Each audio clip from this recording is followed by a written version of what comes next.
So, today let us talk about an eigenvalue problems, alright. So, eigen actually means characteristic, okay. So, it is a characteristic or a property of a system, alright. So, when we talk about eigenvalue problem, so generally this type of mathematical expression comes in our mind. An operator A operating on some unknown u is equal to lambda is a constant times another operator B operating on u, alright. So, this operator A and B can be differential operator or they can be algebraic operators like matrices, okay. So, in that case a transformation of u, okay, is equal to lambda times a transformation of same u, alright. So, this in that case B and A and B are actually operating as transformation operators, alright. So, now why we need to study the eigenvalue problem. So, particularly in dynamic system, the eigenvalue means the natural frequencies, alright, and the natural frequencies are basically the characteristic of the system, alright. So, suppose you have a beam, so if you just initially disturb it and let it vibrate, so it will oscillate with a particular frequency, okay, and in a particular shape. So, that is actually the property of that system. Now, these natural frequencies are very important because when that system or structure is subjected to some external vibration or external excitation, then if the external excitation frequency coincides with the natural frequency or one of the natural frequencies of the system, then the amplitude of vibration becomes very large, alright, and that can lead to the failure of the structure. So, in that sense we also know what are the natural frequencies of the system, and while designing a system we should always ensure that the external excitation frequency does not coincide with the natural frequencies, alright. And in practice there are many accidents that has already happened. You can search in a YouTube or so, you can look at Tacoma Narrow bridge, okay, how fluid or wind induced vibration actually can lead to failure of very big structures that we can look at, alright. So, now in this lecture we will be discussing about one dimensional, and in the subsequent lecture I will be discussing about two dimensional structures where we will be calculating the eigenvalues and the corresponding mode shapes using finite element method, alright. Now, apart from the dynamic system, eigenvalue problems are also important in some other problems like buckling, alright. So, we can actually show the buckling of a beam column, we can actually model as a eigenvalue problem where the eigenvalues in that case corresponds to the critical load, okay, after which the beam column becomes unstable, alright. So, now, but here I will be only concentrating on the dynamic system, okay. So, let us start with the one dimensional problem, okay, say bar, where this bar is having a varying cross sectional material property, and that is defined as EA x is a function of x. So, x is the independent variable here denoting the position along the central line of the bar. There is a time dependent force P here and a body load F acting, okay, which is shown by the red arrows.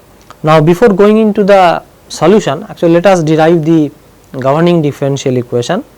Here we have taken a small element at a distance x from the fixed end of length delta x, and we have exaggerated, okay, that is piece of element, and we have drawn the free body diagram of that element, alright. Here you can see that the internal force that is acting on the right face of that piece of element is Fx plus delta x at t, and on the left face the internal force is Fx comma t, alright, and the external force acting on that piece of the body is small fx into delta x, because this F is basically the force per unit length. So, in order to find out the magnitude, we have to take F into delta x. Alright. Here all the terms inside the bracket that denotes the argument, alright, it depends on x and t, time t, alright. So, now what we do next? Once we draw the free body diagram, we write the force equilibrium equation in the x direction. So, force that is acting in the positive x direction, that is Fx plus delta x at time t, minus the force that is acting on the left plane in the negative x direction, plus the external force F times delta x, okay, that is also acting in the positive x direction.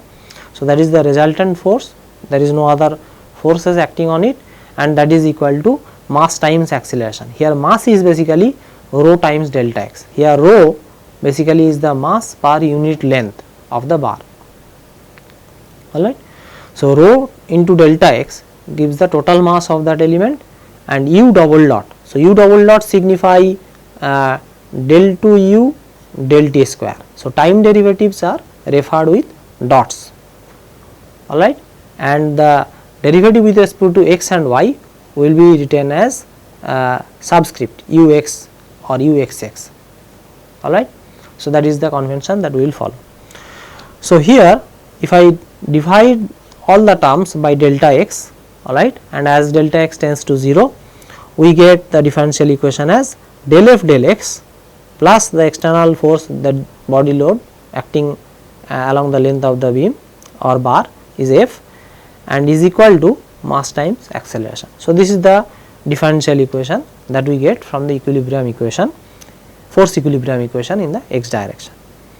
Now, we know for a bar the internal force at a given section is equal to the stress times area, and the stress is the modulus of elasticity E times the strain. In that case, for a small displacement problem, the strain is epsilon xx equal to del u del x.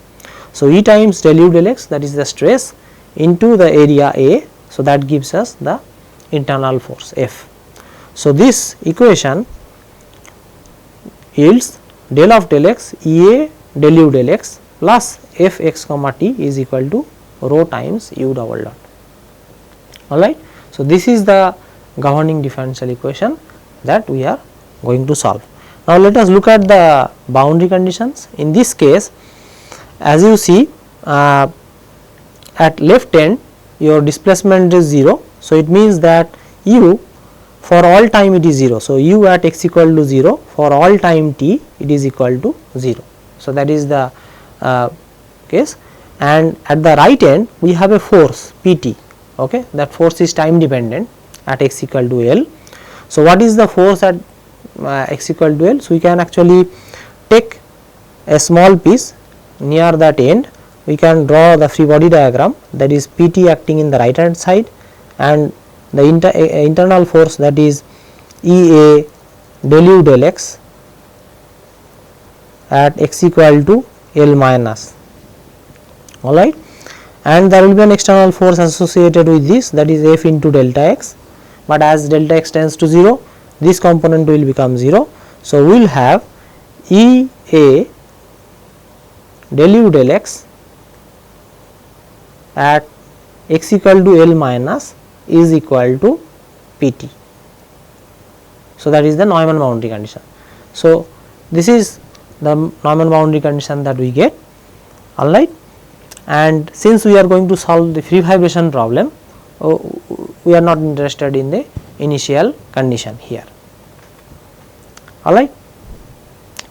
Now, what does it mean by free vibration problem? Free vibration problem means we initially disturb the system and left it. So, there will be no external excitation on the system. So, in that case this F is 0 because there is no external force should be there, and this P also should be 0. So, these are the two external forces acting on the system that we should get rid of, alright. Now, why these are required? Because as I said, the eigenvalues are characteristic of the system. So, it should depend on the material property, the geometry and the constraints, okay, the geometric constraints. So, there should be no effect of the external forces or excitation. So, that is why we got rid of these terms, alright. So, now let us see how to obtain the eigenvalue problem using finite element method. So, this is the differential equation, okay. In this case this is a partial differential equation, okay, for free vibration problem. So, what we should do at the beginning, we shall use the separation of variable. We shall say that u at x comma t is ux into Vt, alright. So, this function capital U is only a function of x and this function small v is only a function of time t, alright. So, this is separation of variable. So, that we substituted in the first equation. So, what this yields, because in the left hand side we have only derivative with respect to x. So, the v term remains as it is and the small u is replaced by capital U. So, this becomes total derivative. So, d of dx Ea du dx into Vt. The right hand side is basically the derivative with respect to time. So, then u remains as it is and this becomes v small v double dot t. So, this is time derivative of small v, alright. So, this we rearranged like by taking this rho times u in the left hand side, okay, and v we took in the right hand side, alright, and we wrote it like this, okay. So, as you see this term d of dx Ea du dx, okay. So, this is the numerator divided by rho ux is equal to v double dot divided by v, alright. So, now what we can see from here, we see that the left hand side is only dependent on x and the right hand side of this equation is only dependent on time, because v small v is a function of t only, alright, and these two terms are equal for all x and all t. So, then what it means is it can be possible only when this is a constant. Now, the problem is what type of constants. So, here we will take a negative constant. Why? Because omega square is always positive, minus of omega square is always negative. Why we took that? So, this will be evident once we write the corresponding equation. So, the left hand side gives us this equation. So, we have an ordinary differential equation, okay, where d of dx Ea du dx plus omega square rho u is equal to 0, okay, where omega actually is unknown, okay, and the right hand side of this earlier equation will yield v double dot plus omega square v is equal to 0. So, this term has been coined as negative because then only we will get oscillatory movement, okay, and which is practical. So, any system we initially disturb it and leave it, so it will give oscillatory motion. So, just to mimic the oscillatory motion we have taken this this constant term as negative, alright. So, otherwise the solutions will be either monotonically increasing or monotonically decreasing, which is not practical, alright, or realistic. So, then we need to solve these two equations. Now, for this case if omega is known, so we actually can write the analytical solution for this piece of the equation, whereas this equation we need to see how we can find out both u as well as omega square, alright, because both of them are unknown. So, now let us take the first equation, okay, and try to solve it using finite element method. How do we solve the problem, any differential equation? We first start with the residue, alright. So, for that particular ordinary differential equation I just now discussed, okay, the left one, we will substitute u with an approximate solution UH, okay. So, this UA is UH, okay, and I will get the left hand side is not equal to 0. So, in this case that will be the residue, alright. So, this u is an approximate solution that has been substituted already, alright. So, once we get the residue, the next step is to write the weighted residual expression. So, what is that? We said that the residue times an arbitrary function wx, okay, in this case only dependent variable is x, So, the arbitrary function Wx multiplied with Rx is integrated over the whole domain 0 to L and is equated to 0.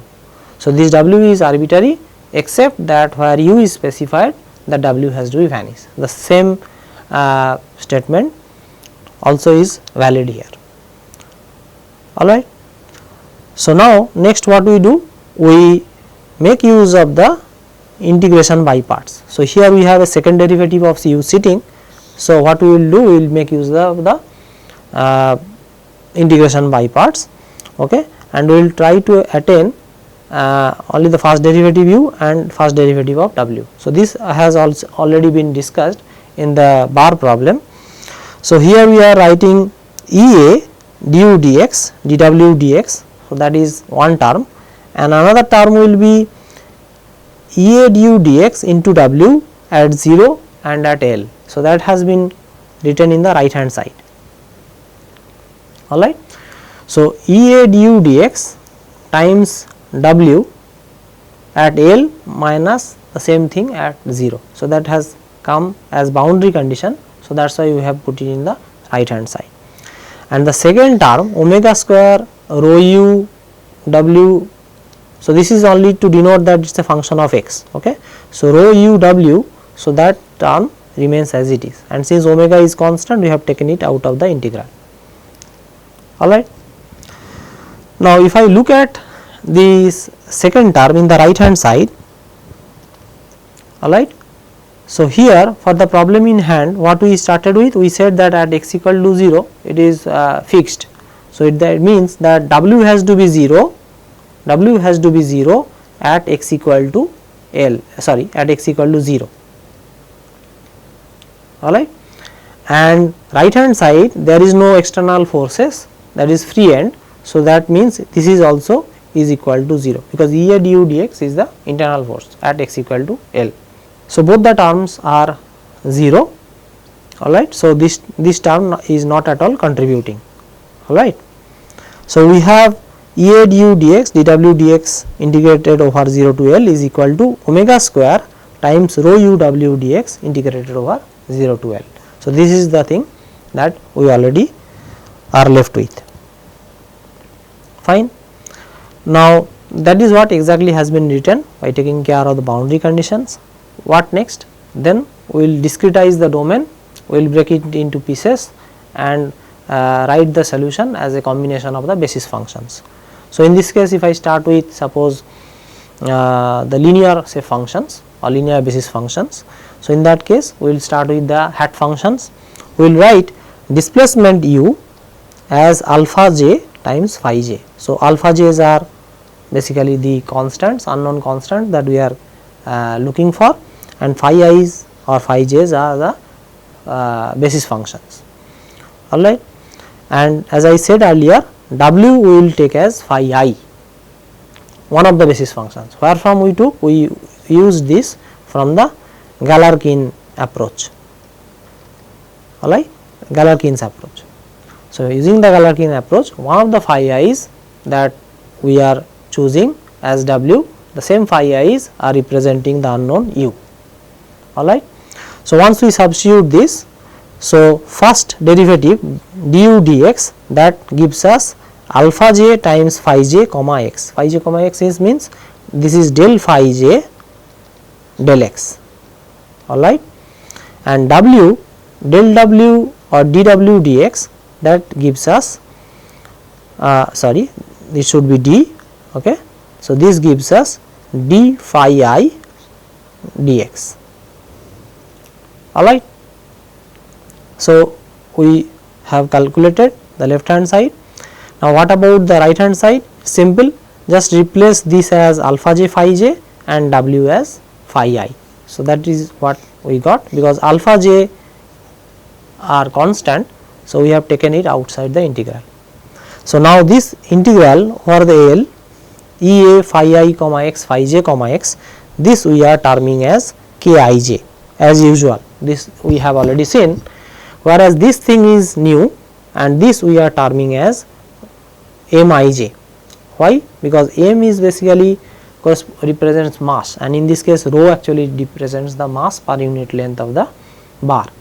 So, rho times phi I phi j integrated over 0 to L. So, this we are terming as Mij.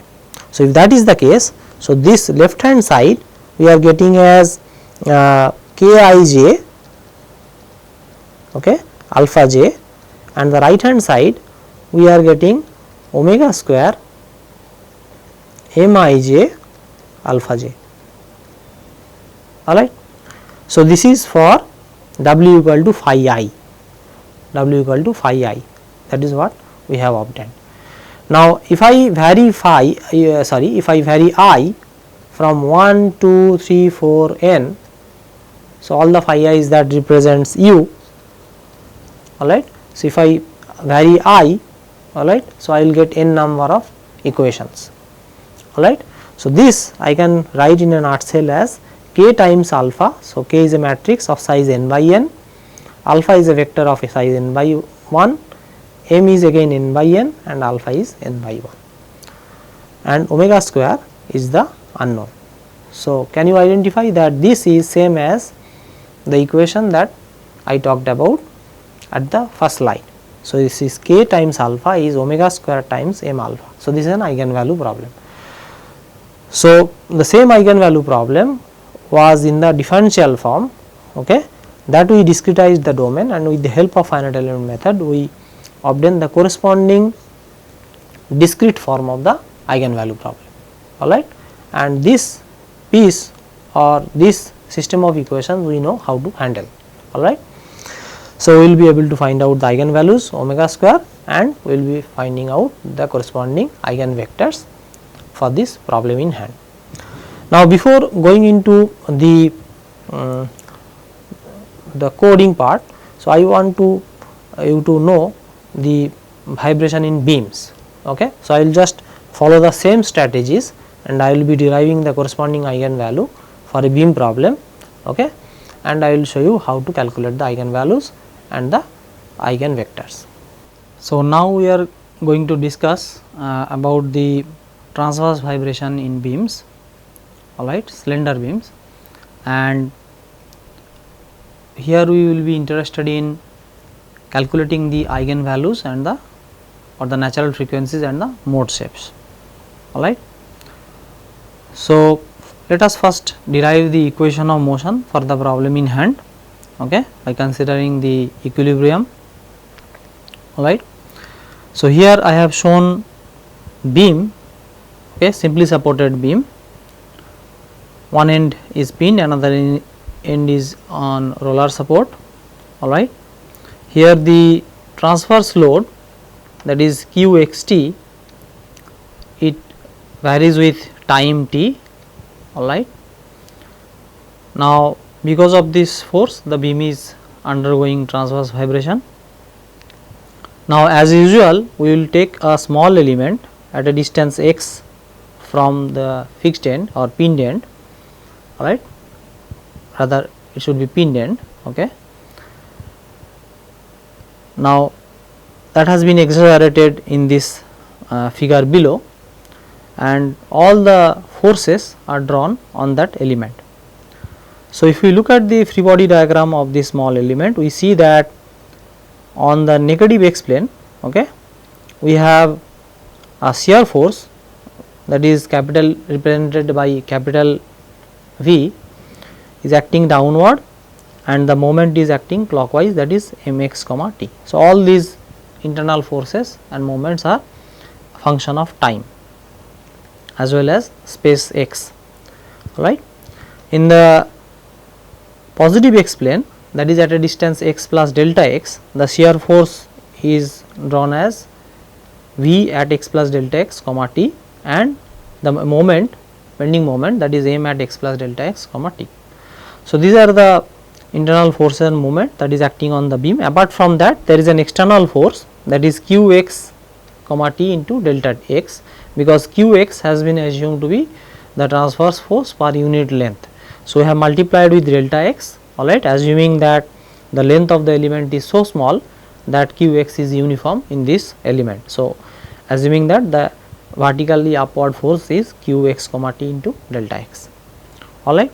So, once we have drawn all the forces, alright, now let us go ahead and use the equilibrium equations. So, if we consider the equilibrium equation, alright, that is all the forces acting on the positive y direction is equal to, we know that it is equal to mass times acceleration, alright.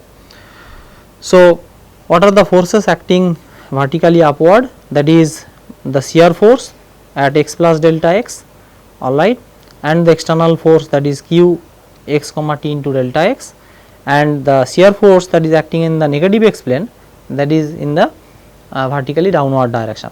So, that is why V at x plus delta x, alright, minus V x plus q x into delta x is written as mass times acceleration, alright. So, here m is basically the mass per unit length of the beam, okay.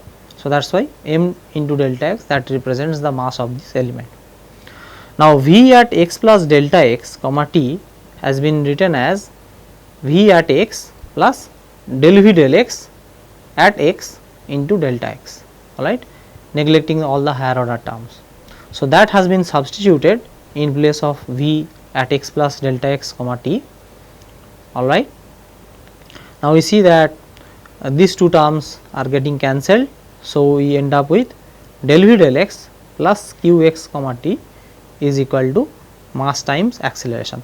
So, here the double dot will represent the derivative with respect to time, alright. So, this represents the derivative.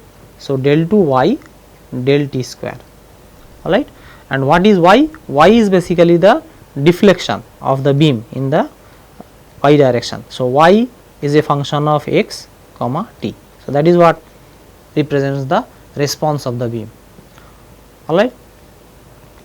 So, now this we have already seen in case of static problems where acceleration becomes 0. So, we know that the del V del x is equal to minus q x, alright. So, now if I consider the moment equation, okay.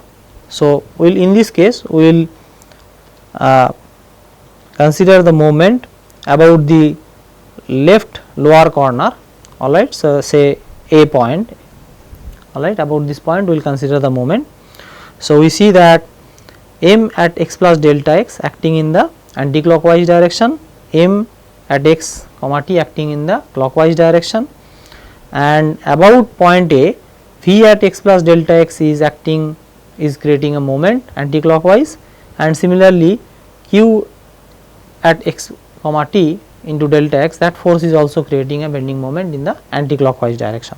So, we wrote m at x plus delta x minus mx because that is clockwise, then v at x plus delta x into delta x. So, that is because the distance of the element is of length delta x, alright, and since this element is small, we said that force is, external force is uniform. So, this has been assumed to be acting at the middle of the element. So, that is why the moment about A will be q into delta x, that is the force at a distance acting at delta x by 2, alright. So, again what we will do, we will express m at x plus delta x in terms of m at x and the slope of m at x into delta x, okay, neglecting the higher order terms. So, that has been replaced here in place of m at x plus delta x, and similarly v at x plus delta x comma t also has been replaced by this expression, alright, and if I divide by delta x and as delta x tends to 0, we will get this equation, alright. Now, you see in the right hand side we have taken this term to be 0, alright, because in but the dynamic case we should actually consider the inertia, that is in this case the rotor inertia, but in this case the slope of the beam is small, alright. So, we are actually ignoring the inertia term, okay, corresponding to the rotation of the beam. So, that gives us del m del x plus v at x comma t is equal to 0, alright. So, now if we plug this equation, so equation say 2 in equation 1 if we plug, okay. So, what we will get, because v is minus del m del x, so we get minus del of del x into we have del m del x, okay, plus q x comma t is equal to m y double dot, alright. So, this is the final equation that we got. Now, you see q actually represents an external excitation, alright. Now, if we are interested in the eigenvalue problem, we said that we have to get rid of the external excitation, because that is the characteristic of the system. External excitation should not be considered, alright. So, in case of free vibration problem, this q becomes 0. So, we end up with del 2m del s square, okay. So, we end up with minus del 2 m del x square is equal to m y double dot, alright. So, this is the equation that we need to consider, alright. So, now in case of beam, okay, so we know the moment curvature relationship, okay. So, in that case we know that m is basically the EI del 2 y del x square, because the curvature in this case, okay, is del 2 y del x square. So, that has to be replaced, okay, in place of m, okay, that has been replaced, m as EI del 2 y del x square. So, under that circumstances, and if we consider the free vibration problem, this q becomes 0. So, we have the governing differential equation as 3, alright. Now, what, as I have already discussed the bar problem, there we used the separation of variable. So, we said that y x comma t, that is the response, is basically a product of a function which only depends on x into a function that depends on time. So, that is separation of variables. So, once I substitute it here, so del 2 y del x square becomes d2 v dx square, alright. So, we will end up with a f in this left hand side, and in the right hand side y double dot, this will render f double dot, alright. So, this dot represents the time derivatives, alright. So, then if we take all the terms related to x or depends on x in the left hand side, and all the terms that depends on time in the right hand side, alright, we get this equation, okay, fine. So, if you see all the terms in the left hand side depends on x, and all the terms in this side depends on only on time, and they are equal for all x and all t. If they have to be equal for all x and all t, so obviously they have to be a constant. So, that is what constant is taken as omega naught square. This term has been taken as positive, so as to get the oscillatory movement, alright. So, that is why when we take this equal to this, okay, that renders this equation, and we know the response of this system is oscillatory, alright. Similarly, if I consider this term is equal to omega square, that renders this equation, alright. And as you see in this case, we have a fourth order ordinary differential equation, okay, where V is representing the movement in the upward direction V, and omega square is an unknown constant, okay. So, that has to be calculated, fine. So, now we are interested in solving this piece of the equilibrium condition, alright, because this one we already know the closed form solution for given omega naught square, alright. So, how we can solve this, okay. So, if I follow the finite element approach, the first thing is we need to derive the weak form, alright. So, we substituted some approximation of V, okay, in this ordinary differential equation, and once we substitute it, obviously the left hand side will not be equal to 0, and that will tell us the residue. So, that is what has been written here, alright. So, this V is an approximate V, Okay. Now, once we define the residue, and the next step is to make use of weighted residual approach. So, here what we do is we say that residue times the weight function W integrated over the domain 0 to L is equal to 0. So, that we have used many a times. Now, this weight function W is an arbitrary weight function, and the constant it has to be 0 wherever the displacement is specified. Alright.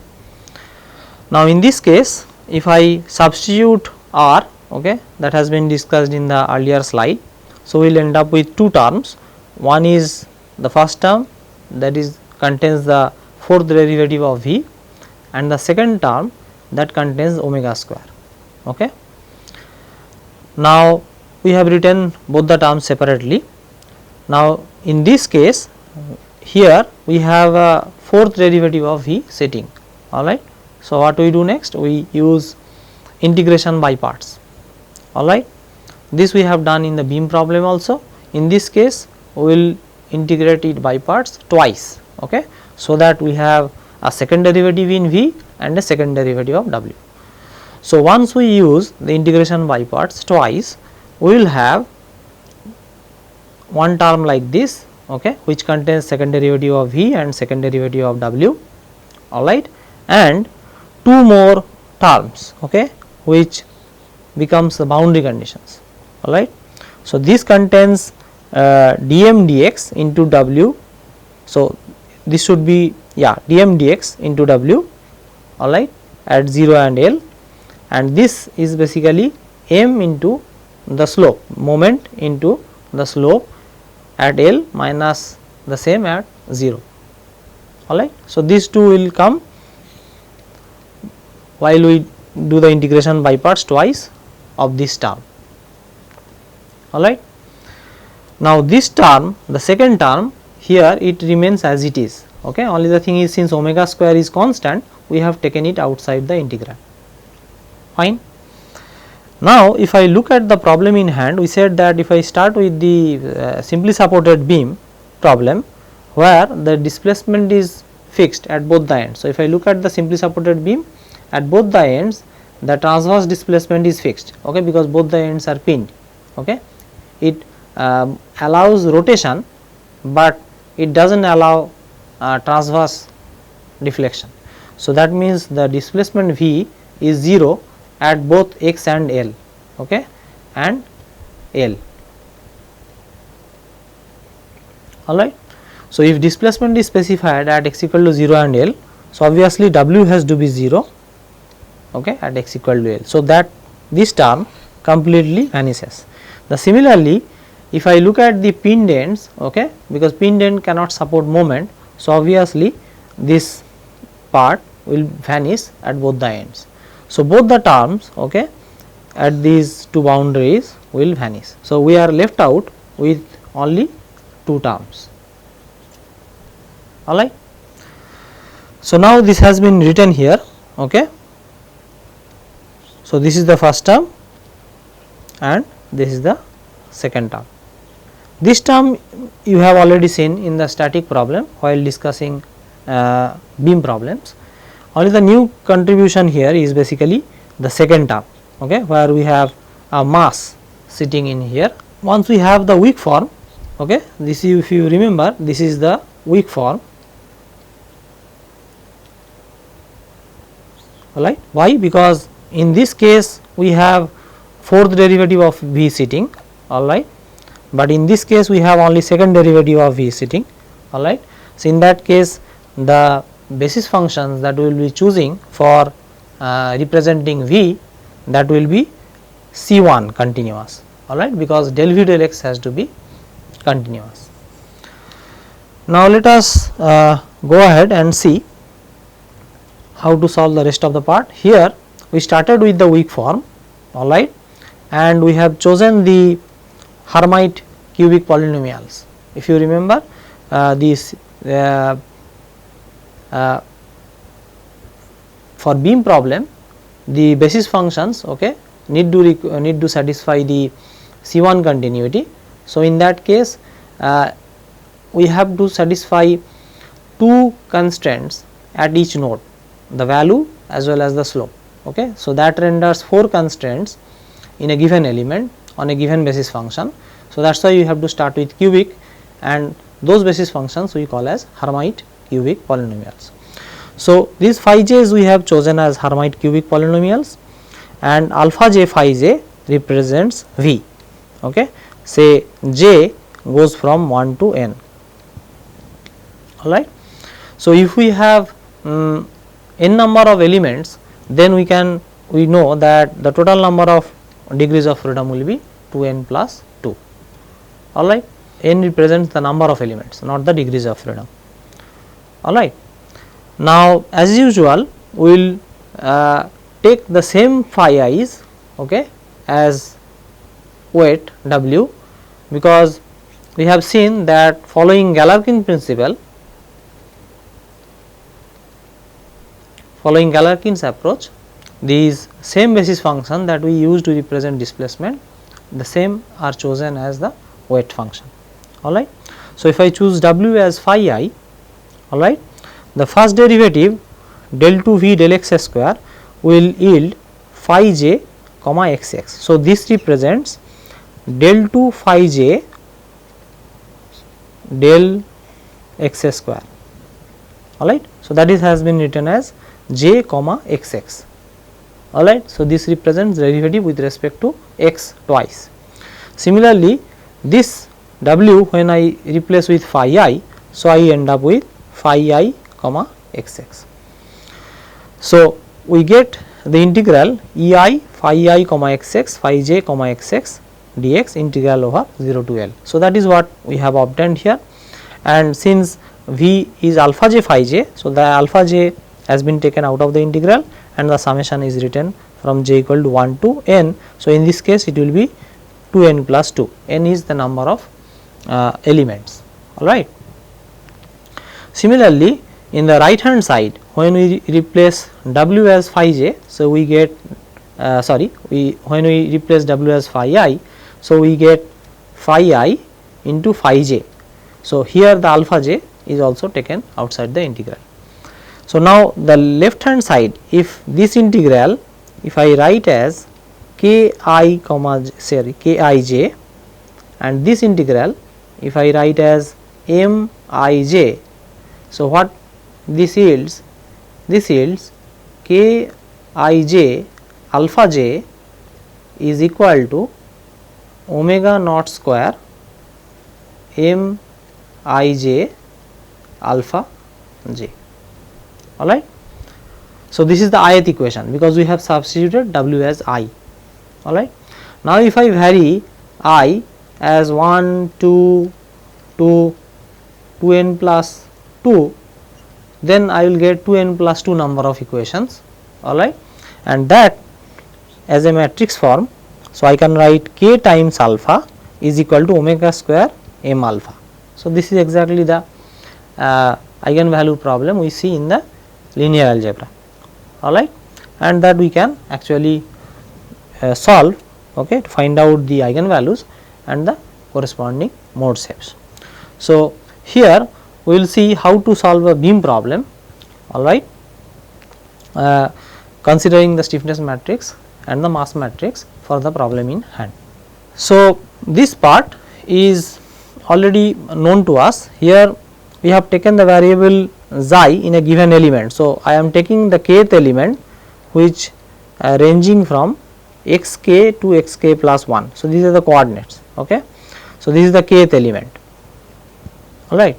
So, xi k I am defining as x minus xk by hk. So, the length of that kth element is hk, and that is equal to xk plus 1 minus xk. Alright. And in terms of xi, we have represented the Hermite cubic polynomials. Alright. So, these are the basis functions for the kth element.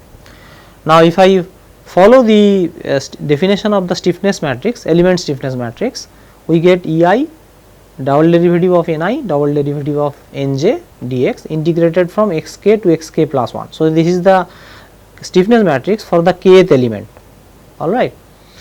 So, here this is the final form of the element stiffness matrix, because this we can substitute in this definition, alright, and obtain the element stiffness matrix. So, this we already have done, where this HE is representing the length of that particular element, alright, and EI is the flexural rigidity corresponding to the particular element. So, that renders the element stiffness matrix. And similarly, in the derivation we show that Mij, the mass matrix, ijth component of the mass matrix is m times Ni into Nj. So, similarly, if we substitute the definition of Ni's here, we will get the mass matrix Me, alright. So, instead of calculating this stiffness matrix and mass matrix numerically in the code, we will just directly plug these expressions and evaluate the stiffness matrix and the mass matrix, alright. So, what we will do here is, I have taken a cantilever beam problem where one end is fixed, another end is free. We are interested in calculating the eigenvalues and the mode shapes of this cantilever beam. The geometric parameters are taken as this: the modulus of elasticity and the density. This is very important, because in the dynamic problem density will appear, because in the right hand side we have a mass matrix, alright. So, we need to calculate the mass per unit length. So, these two we will consider for the time being, alright. So, once we know these parameters, if you look at this expression is an analytical expression for the cantilever beam problem, alright, to calculate the eigenvalues or the natural frequencies, alright. So, this is the exact solution for this problem in hand, where if I substitute each of these Ci's, I will get the corresponding natural frequency. So, if I substitute C1, I will get the corresponding natural frequency omega 1 and so on, alright. So, what it depends on? It depends on the flexural rigidity, the mass per unit length and the total length of the beam, alright. So, what we have done for this geometric parameters and the material parameters, we have already calculated the eigenvalues or the natural frequencies of the beam, alright. First 4 natural frequencies of the beam we have calculated using the analytical expression, alright. Now, what we will do? We will increase the number of elements in the finite element code that I will be showing, and we will try to find out these first 4 natural frequencies using the finite element model, and I will compare with the analytical solution, alright.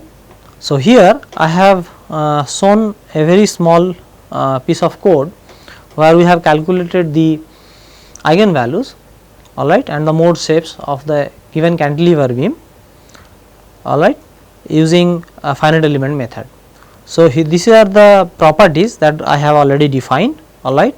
The modulus of elasticity, the thickness of the beam, width of the beam, these are required to calculate the flexural rigidity, alright. The length of the beam has been taken as 1 meter. This represents the density, mass per unit length, and finally we calculated the flexural rigidity. So, these are required as I have already shown. First, we have defined the number of elements. In this case, we have taken 40 elements. We will change it from 5 to 40. Then we initialize the global stiffness matrix and the mass matrix, alright. As I said, if number of element is n, so the total number of degrees of freedom will be 2 into number of elements plus 2. So, that is how we have defined the stiffness matrix and the mass matrix, the size of that, alright. Then we have run a loop over all the elements as usual. Then we calculated the element stiffness matrix and the element mass matrix from those expressions. Here I can show you this piece of code where we have basically defined the element stiffness matrix as I have shown in the slide, alright. So, for a given flexural rigidity EI, for a given element length, we calculated the element stiffness matrix, okay.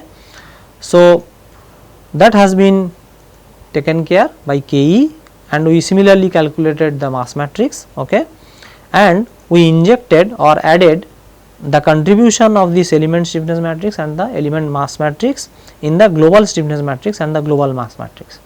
And this we have already seen in the earlier discussion that a kth element in a beam problem, a kth element contributes to the 2k minus 1 to 2k plus 2 position in the global stiffness matrix. So, that is exactly that is what I have done here.